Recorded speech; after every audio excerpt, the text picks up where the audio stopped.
Hivi bebe, kwa mfano tupo wanawake wengi kwenye chumba kimoja, utanichagua mimi?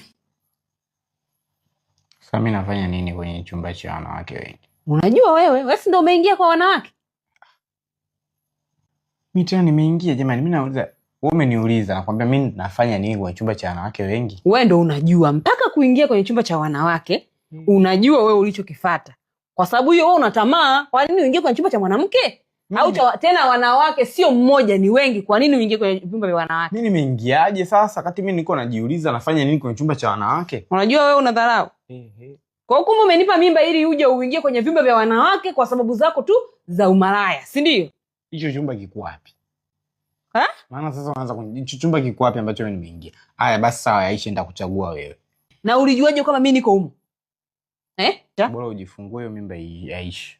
Usiniambie mimi nijifungue mimba iishe. Hivi wewe kwani kwenye hicho chumba unajua sisi tuko nafanya nini?